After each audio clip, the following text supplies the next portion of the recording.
ओम नमो नर्मदाये. अध्याय 146. अस्माहक तीर्थ महात्म्य वर्णन. ओम नमो नर्मदाये. मुनिश्रेष्ठ श्री मार्कंडेय वदले महाराज त्यानंतर अतिउत्तम अस्माहक नावाच्या पितृतीर्थास जावे, जिथे एका पिंडदानानेच पूर्वज प्रेत भावातून मुक्त होतात. युधिष्ठिरने विनवले, हे अनघ, आपण मला अस्माहक तीर्थाचे महत्त्व अवश्य कथन करावे.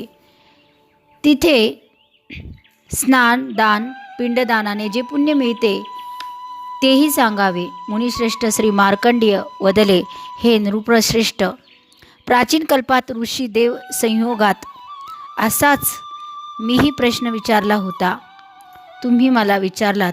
प्रयाग व पुष्कर सहित सर्व सप्तसागराचे एकत्रित साम्य त्या तीर्थाशी निसंशय नाही. सोमद्वारा स्थापित सोमनाथ प्रसिद्ध तीर्थ आहे. तिथे चंद्रग्रहणात जे पुण्य स्नान आदीने प्राप्त होते, मनुष्याच इथे साधारण स्नानाने ते पुण्य प्राप्त होते. मासांती अमावस्येला पितर निज संततीकडे स्वकामार्थ पाहतो. कोणी आमच्या कुळात आमच्या निमित्त पिंडदान करेल का, असा तो अमावस्येला वाट पाहतो. दर मासाच्या पितृ दर महिन्याच्या अमावस्येला पितृ संततीकडे स्वकामार्थ पाहतो की आम्हाला कोणी पिंडदान करील का, कोणी आमच्या कुळात आमच्या निमित्त पिंडदान करेल का. पिता, पितामह, परपितामह हे वसु, रुद्र व आदित्य स्वरूप आहेत. ही सनातनी श्रुतिरेषा आहे, असे देव आणि तपस्वी ऋषीही सांगतात. राजा, एकदा पिंडदान व तर्पण केल्यास इथे जे फल प्राप्त होते ते ऐक. राजेंद्र, हे राजा, 12 वर्षापर्यंत उत्तम ऐश्वर्य भोगल्यावर उत्तम जन्म प्राप्त होतो. युगानुयुग अस्माहक तीर्थात पितामह नित्य अवलोकन करतात की सोगोत्री वंशजाचीही अमावस्या अस्माहक तीर्थात होईल. जो तिथे जाऊन स्नानदान करून पित्राचे तर्पण करतो तो सर्व पापरहित होऊन त्याचे सर्व मनोरथ पूर्ण होते. राजा, या जलात अग्नितीर्थ आहे, ज्याच्या केवळ दर्शनाने पापराशी विलीन होतात. इथे केवळ स्नानाने ब्रह्महत्येचे पातक नष्ट होते. नित्य श्वेत वस्त्र धारण केलेला नियमयुक्त जितेंद्रिय तीर्थावर 1 महिना एक भुक्त राहून सालंकृत कन्यादानाचे संपूर्ण फल प्राप्त करतो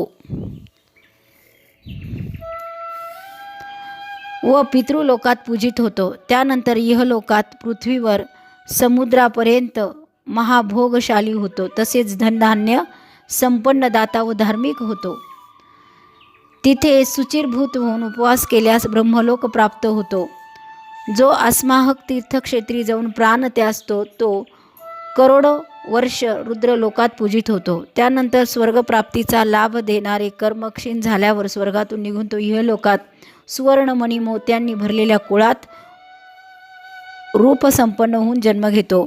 विविधपूर्वक अभिषेक करून भगवान श्री शंकराचे पूजन केल्यास अश्वमेधाचे फल प्राप्त होते. तो धनाढ्य, रूपसंपन्न, दक्ष, दानी व धार्मिक होतो. चतुर्वेदाच्या स्वाध्यायाने जे पुण्य मिळते तसेच सत्यवादी पुरुषांना जे पुण्य मिळते ते पुण्यफल त्या तीर्थात अभिषेक केल्यास निश्चितच प्राप्त होते.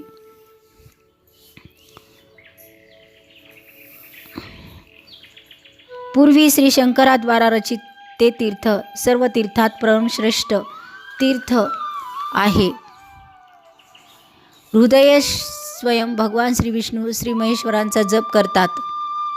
गंधर्व, अप्सरा, वायुदेव, विश्वदेव, चंद्र, सूर्यासह पितृगण, मरीची, अत्री, अंगिरा, पुलस्त, पुलुह, क्रतु, प्रचेता, वशिष्ठ, भृगु, नारद, चयवन, गालो, महामुनी, वामदेव, वालखिल्य, गंधार, तृणबिंदू, जाजली, उद्दालक, ऋषशृंग, तसेच सनंदन, शुक्र, भारद्वाज, वास्य, वात्सायन, अगत्य, मित्र, वरुण, मुनिश्रेष्ठ, विश्वमित्र, गौतम, पौलुस्त, कपिल, वैम्ही, पंचसिक तसेच अनेक कठोर व्रतधारी मुनी, महर्षी व देवतागण तपस्वी बरोबर तेथे क्रीडा करतात.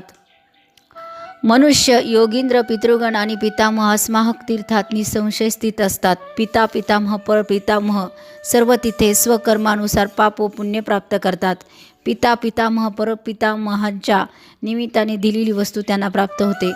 नृपश्रेष्ठ जीवात्मा, माता, पिता, सर्व बंधू, मित्र, जनसमुदाय, धनधान्य, प्रिय, पुत्र व शरीर सोडून शुभाशुभ कर्मवासनेने वायुरूप होऊन अर्थात सर्व प्राण्यांच्या दृष्टीने अदृश्य होऊन श्रेष्ठ परमात्माद्वारे निज कर्मानुसार शुभाशुभ गती प्राप्त करतात.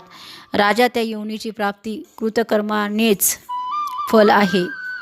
राजा युधिष्ठिरने विचारले, ब्राह्मण कोणत्या कारणास्तव बंधूंना शुभाशुभाची प्राप्ती न होता जीवात्मा एकटाच जन्म घेतो, एकटाच मरतो, तसेच तो एकटाच पाप पुण्य भोगतो. तेव्हा मार्कंडेय सांगू लागले, तू विचारलेल्या महत्त्वपूर्ण प्रश्नाचे मला स्मरण झाले. पितामह श्री ब्रह्मदेवाने मी श्रवण केलेले मुखगत तुला सांगतो. ऋषींच्या सभेत प्रथम श्री ब्रह्मदेवांकडून मी हे जाणले की कोणी कोणाचा माता पिता नाही, कोणी कोणाचा बंधू व मित्र नाही, वायुरूपाचे देहधारी रूपही समजत नाही. प्रिय राजा, जर लोकात असे झाले नाही तर चराचर सर्व मर्यादारहितून विनाश ओढून घेतील असे समजून लोकमर्यादेच्या स्थापकांनी लोकमर्यादेची स्थापना केल्यामुळे धर्म नष्ट होत नाही. धर्माचा विनाश झाल्यावर पुन्हा अधर्म मनुष्याला तिरस्कृत करेल. स्वधर्मापासून परावृत्त झाल्यावर मनुष्याचे नरकात गमन निश्चित असते. संपूर्ण जग मर्यादेचे उल्लंघन करून निर्बद्ध स्वेच्छाचारी होईल. त्यामुळे महर्षींनी शास्त्रानुसार मर्यादेची स्थापना केली. स्नान, दान, जप, होम, स्वाध्याय, देवपूजन, पितृतर्पण तसेच पिंडदान, अतिथीपूजन आदी कर्मानुसार पालनीय.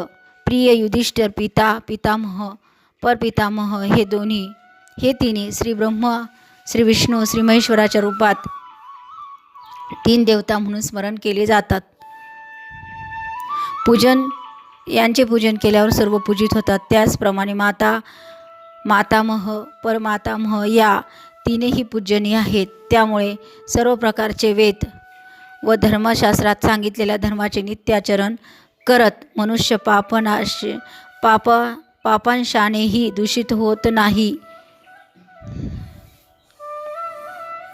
जर मनुष्य लोक परलोकात स्वकल्याण इच्छितो तर श्रुती स्मृतीमध्ये सांगितलेल्या धर्माचे मनापासून उल्लंघन करू नये.